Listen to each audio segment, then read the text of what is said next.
गेली 4 दिवस झालं आम्ही या ठिकाणी मूल्यवर्धनाचं प्रशिक्षण घेतोय।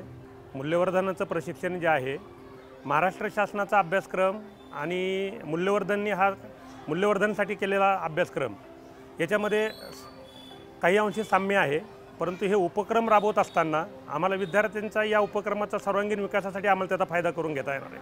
म्हणजे या दोन्ही गोष्टी एकमेकांसाठी पूरक आहेत। मूल्यवर्धन या प्रशिक्षणाचा भाग आज राज्यस्तरावरून आपण घेत आहोत।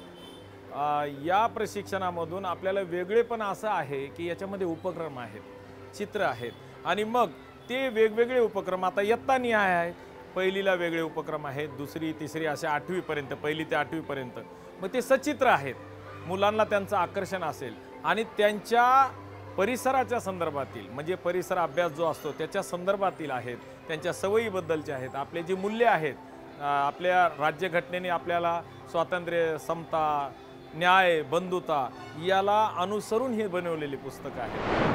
एक वर्गस्तरावर हे उपक्रम कसे घ्यायचे आहेत, वर्ग नियोजन कसं करायचं आहे, यामध्ये मला आवडलेली एक गोष्ट म्हणजे शांतता संकेत। आम्हाला नेहमी जाणवणारा प्रश्न हा वर्ग व्यवस्थापन, पण आता ह्या शांतता संकेत जो मूल्यवर्धनने आम्हाला दिला आहे तर त्यामुळे एक विदिन फ्रॅक्शन वर्ग कंट्रोल कसा करता येईल, तर हात वर करण्याचा जो शांतता संकेत आहे तो अतिशय मला आवडलेला आहे आणि त्यामुळे मला माझ्या मूल्यवर्धन तासिकेमध्ये नाहीच तर इतर पण विषय शिकवताना या संकेताचा वापर करून मी वर्गावर कंट्रोल करून माझं अध्यापन प्रक्रिया सुलभ कशी होईल याचा मला एक फायदा होणार आहे।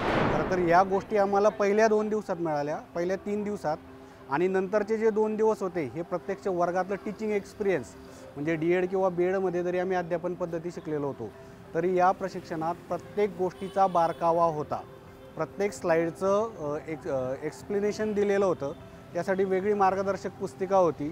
हे या प्रशिक्षणाचं सगळ्यात मला भावलेलं आणि वेगळेपण आहे। कसं आहे, आता येणारी पिढी, ह्या पिढीला शिक्षण दिलं जातं आहे। शिक्षण घेतलेला हा संस्कारी असू शकतो असं नाही आहे आणि संस्कार घेतलेला शिक्षण घेतलेला असेल असं पण नाही आहे।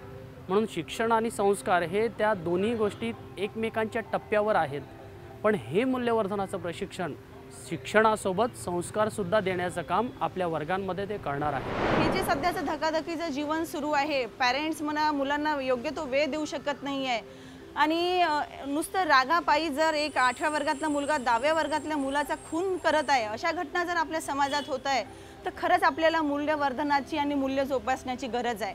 दिवसेंदिवस आपण आपली संस्कृती विसरत चाललो आहे, आपल्या चांगल्या सवयी आपल्या नष्ट होत चाललेल्या आहेत आणि अशा वेळेस जर मुलाचा NEP 2020 मध्ये म्हटलं की मुलाचा सर्वांगीण विकास, मग सामाजिक, भावनिक, शारीरिक सगळ्या प्रकारचा जर विकास करायचा आहे तर मानसिक आणि भावनिक हा जो टप्पा येतो ना तो मूल्यवर्धनामध्ये येतो। मूल्यवर्धन प्रशिक्षणामधून एक सर्वात महत्त्वाची गोष्ट आहे की आपण जे मूल्य रुजवणार आहे ते उपक्रमाच्या माध्यमातून रुजवणार आहात आणि हे उपक्रम कसे राबवायचे याच्यामध्ये तुमचा शांततेचा संदेश असेल, ग्रुप पीअर लर्निंग असेल किंवा गटानुसार आपण जेव्हा बसू तेव्हा त्या मुलांमध्ये जी इंटरॅक्शन होणार आहे ती खूप महत्त्वाची आहे।